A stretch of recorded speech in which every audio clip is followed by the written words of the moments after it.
nasta'inu 'ala umuri dunya waddin. Wassalatu wassalamu 'ala sayyidina Muhammadin wa 'ala alihi wa ashabihi al-mujahidin at-tahirin, amma ba'du. Pada para pendengar yang berbahagia dan segenap anak-anakku sekalian, majelis taklim Al-Quran dan As-Sunnah, puji syukur mari senantiasa kita panjatkan kepada Allah Subhanahu wa Ta'ala, yang mana pada malam hari ini kita berkumpul setelah melaksanakan kegiatan pengajian. Kali ini kita berkumpul dalam satu kegiatan, yaitu memperingati daripada Isra dan Mi'rajnya Nabi kita Muhammad sallallahu alaihi wasallam.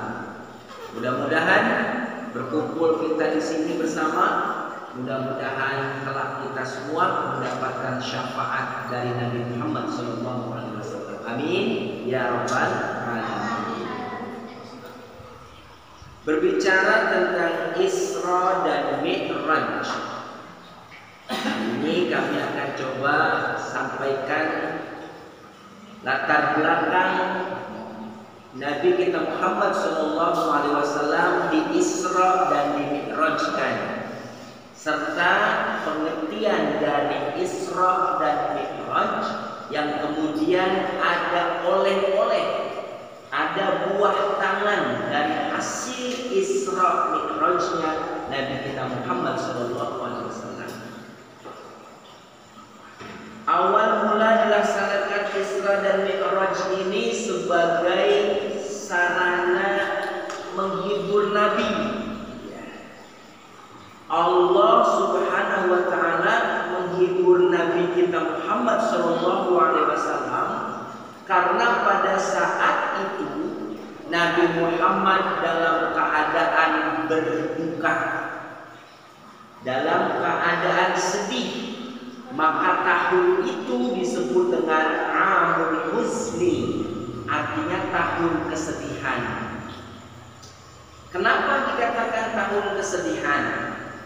Karena kedua orang yang selama itu memperjuangkan, membela, membantu Nabi Muhammad SAW telah dipanggil dunia oleh Allah Subhanahu wa Ta'ala. Siapakah kedua orang yang senantiasa membela perjuangan dakwah Nabi?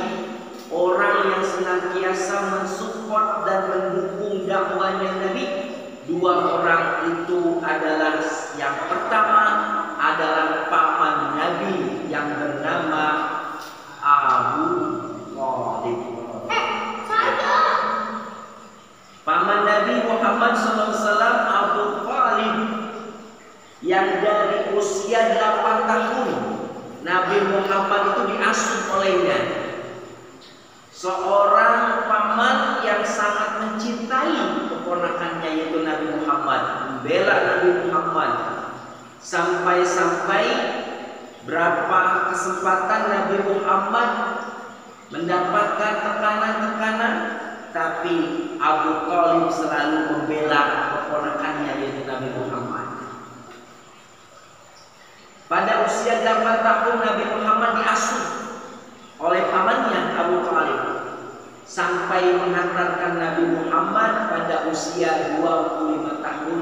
Saat itu beliau menikah dengan seorang wanita yang terbaik, yaitu Siti Khadijah. Bersamaan pada tahun ini, pada waktu itu, Abu Thalib dan Siti Khadijah istrinya itu meninggal dunia, dipanggil oleh Allah Subhanahu wa Ta'ala. Dua orang terbaik, dua orang yang cinta kepada Nabi, dua orang yang selalu mendukung dakwah Nabi, seseorang yang selalu membela Nabi dalam keadaan apapun, telah dipanggil oleh Allah. Nabi Muhammad dalam keadaan sedih saat itu. Maka tahun itu disebut tahun kesedihan, yang dinamakan Amul Huzni, ya, disebutnya tahun kesedihan. Untuk saja mengisra dan mi'rajkan Nabi. Isra itu dalam bahasa Arab yang artinya diperjalankannya Nabi di malam hari dari Makkah ke Palestina, dari Masjidil Haram ke Masjidil Aqsa yang berada di Palestina. Jarak Makkah dan Palestina cukup jauh, tapi hanya ditempuh oleh Nabi dalam waktu yang sangat singkat. Siapa yang menjalankan Nabi? Apakah Nabi berjalan sendiri? Tidak. Allah, Zat yang Maha Agung, Zat yang Maha Berkuasa yang menjalankan Nabi Muhammad SAW. Itu pengertian Isra. Kemudian Mi'raj. Mi'raj itu artinya tangga, menaiki anak tangga. Karena setelah Nabi Muhammad diperjalankan dari Masjidil Haram ke Masjidil Aqsa, Masjidil Haram yang berada di kota Makkahul Mukarramah dan Masjidil Aqsa berada di Palestina. Kemudian Nabi Muhammad setelah sampai di Masjidil Aqsa, Nabi Muhammad diangkat oleh Allah ke sebuah tempat yang sangat tinggi yang disebut dengan Sidratul Muntaha sampai kepada Al-Mustawa. Apa itu Sidratul Muntaha? Sebuah tempat yang tidak bisa dijangkau oleh akal dan pikiran. Sebuah tempat yang tidak bisa manusia melogikakannya. Tapi Nabi Muhammad diangkat oleh Allah ke tempat yang sangat tinggi, yaitu Sidratul Muntaha sampai kepada Al-Mustawa. Menurut riwayat, Nabi Muhammad dari Masjidil Haram di kota Mekah menuju Masjidil Aqsa yang berada di kota Madinah. Nabi Muhammad didampingi oleh malaikat Jibril mengendarai sebuah kendaraan yang bernama Buraq. Yang bernama apa? Buraq. Buraq larinya laksana kilat menyambar. Sekejap mata sudah sampai. Maka tidak heran Nabi Muhammad diperjalankannya dari Masjidil Haram di kota Mekah sampai ke Masjidil Aqsa di Palestina itu dalam waktu yang sangat singkat sudah sampai lagi ke rumah. Ya. Lantas apa tujuan Allah? Nah, ini penting anak sekalian. Penting bahwa ada satu oleh-oleh buah tangan dari Nabi untuk kita umatnya. Buah tangan di sini Allah sengaja memanggil Nabi Muhammad untuk menghadap langsung untuk menerima perintah sholat. Jadi awal mulanya sholat 5 waktu yang kita laksanakan sekarang ini peristiwa Isra Mi'raj. Saat itu Allah mewajibkan kepada Nabi Muhammad dan umat sebelumnya 50 waktu. Bayangkan 50 waktu kita sholat dalam sehari semalam.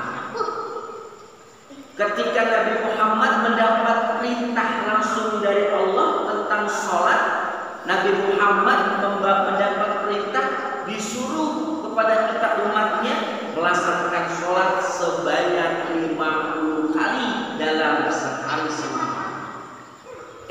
Saat Nabi Muhammad ingin kembali ke dunia, Nabi Muhammad bertemu dengan Nabi Musa di langit ketiga. Kata Nabi Musa, wahai kekasih Allah, wahai saudaraku, kau mendapat perintah apa dari Allah? Sholat berapa kali? 50 kali dalam sehari. Wahai saudaraku, wahai kekasih Allah, kau kembali lagi kepada Allah, minta keringanan. Karena 50 waktu untuk umatmu tidak akan sanggup. Umat-umat terdahulu termasuk umatku saja tidak akan sanggup menjalankan sholat sehari 50 waktu. Akhirnya Nabi mendapat satu keringanan menjadi 45 waktu. Kata Nabi Musa, masih belum sanggup umatmu, minta lagi kemurahan kepada Allah. Akhirnya Nabi Muhammad bolak-balik sampailah ke angka 5 kali dalam sehari semalam. Kata Nabi Musa, wahai kekasih Allah, wahai saudaraku, 5 waktu pun umatmu tidak akan sanggup melaksanakan sholat dalam sehari semalam. Apa kata Nabi Muhammad? Aku malu kepada Allah kalau sampai bolak-balik terus minta keringanan. Aku ridho terhadap perintah Allah dan aku ridho perintah sholat lima waktu untuk umatku. Sebelum subuh Nabi Muhammad sudah kembali ke rumahnya. Besok harinya Nabi Muhammad bercerita bahwa semalam saya melaksanakan Isra dan Mi'raj. Diberangkatkan saya dari kota Mekah ke kota Palestina, ke Masjidil Aqsa. Padahal pada waktu itu banyak sekali orang-orang yang tidak percaya. Hampir dipastikan tidak percaya. Kenapa? Karena antara jarak Masjidil Haram dengan Masjidil Aqsa itu cukup jauh. Tidak mungkin bisa ditempuh dalam waktu yang sangat singkat. Ya.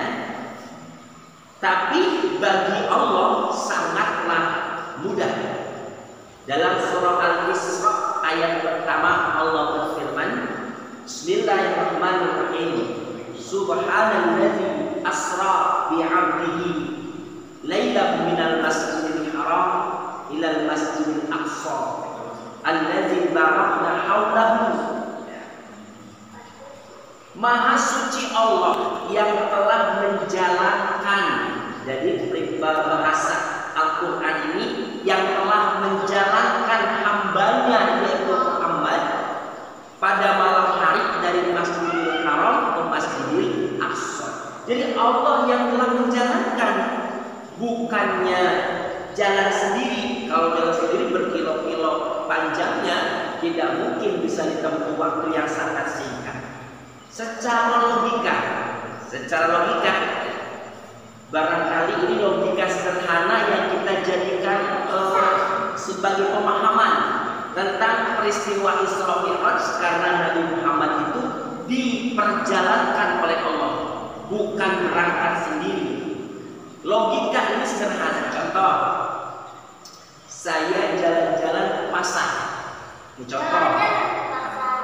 Kemudian saya lihat buah rambutan, ya, pasarnya jauh, mungkin pasarnya jaraknya sampai 3-4 km. Kemudian di pasar saya melihat buah, satu buah, ya, buah rambutan contohnya. Di rambutan itu banyak semut, banyak apa? Semutnya. Kemudian buah rambutan itu saya beli, saya masukin ke dalam kantong. Dalam waktu jarak 5-6 kilo sampai saya jarak tempuh misalnya 15 menit. Nih sampai juga tuh rambutan di rumah saya sampai 15 menit. Nih semut yang ngikut di rambutan ngadu sama semut yang lain. Saya jarak 6 km mampu jalan itu selama 15 menit. Percaya nggak semut yang lain? Tidak. Semut jalan cepat atau lambat? 6 km dia jalan sendiri. Kira-kira sampai kapan? Sampainya kapan kira-kira? Itu kalau jalan sendiri. Permasalahannya dia ikut dengan saya, diperjalankan dengan saya, sehingga sampailah dalam waktu 15 menit, jarak yang cukup panjang. Begitu juga peristiwa Isra Mi'raj. Jadi Nabi kita Muhammad bukan jalan sendiri, tapi dijalankan oleh Zat yang Maha Agung, Zat yang Maha Suci, yaitu Allah Subhanahu wa Ta'ala. Pada saat itu banyak umat yang tidak percaya, bahkan menganggap Nabi kita Muhammad sebagai orang gila. Kenapa? Karena waktu yang cukup panjang, yang cukup jauh kok sangat singkat bisa beliau lakukan. Pada saat itu ada sahabat Nabi yang bernama Abu Bakar. Namanya siapa? Abu Bakar. Orang-orang yang membenci Nabi bertanya sama Abu Bakar, "Hai Abu Bakar, sahabatmu Muhammad sudah gila." Kenapa? Karena katanya semalam dia habis melakukan perjalanan dari Masjidil Haram ke Masjidil Aqsa di Palestina sampai dia diangkat kepada Allah ke Sidratul Muntaha sampai ke Al-Mustawa. Beberapa menit sudah ada di rumah lagi. Apakah kau mempercayainya, wahai Abu Bakar? Abu Bakar tanya. Siapa yang berkata demikian? Muhammad yang mengatakan. Apa kata Abu Bakar? Kalau memang itu Nabi Muhammad yang mengatakan, lebih sulit dipercaya oleh akal sekalipun, saya percaya. Andaikan Muhammad berkata, Nabi Muhammad yang postur tubuhnya manusia besar, ya kita lebih besar, masuk ke dalam lubang semut, kalau memang itu Muhammad yang mengatakan, saya percaya. Makanya Abu Bakar saat itu mendapat gelar dari As-Siddiq. Abu Bakar As-Siddiq, orang yang membenarkan peristiwa Isra dan Mi'rajnya dari Muhammad SAW. Nabi Muhammad ketika Isra Mi'raj, sebelum mendapat perintah sholat dari Allah, Nabi Muhammad diajak berkeliling oleh malaikat Jibril, melihat keadaan surga dan melihat keadaan neraka. Berbagai macam kondisi umat dilihat oleh Rasulullah. Ada seorang umat yang sibuk dia menggunting lidahnya sendiri. Lidahnya panjang, digunting putus nyambung lagi, digunting putus nyambung lagi, putus nyambung, gak enak putus nyambung. Ya, sakit. Ya.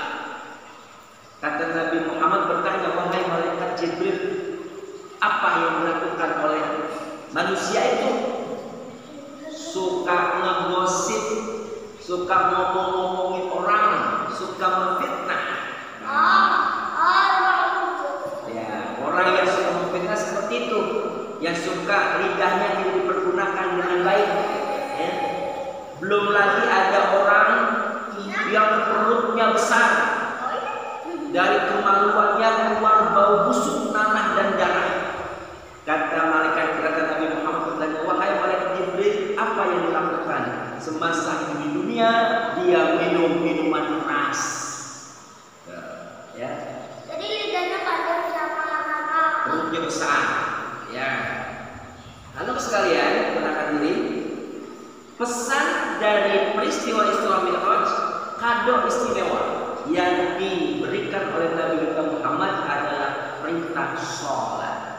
Untuk itu dari sholat inilah kita belajar, karena sholat mendidik kita tidak hanya sebatas ibadah.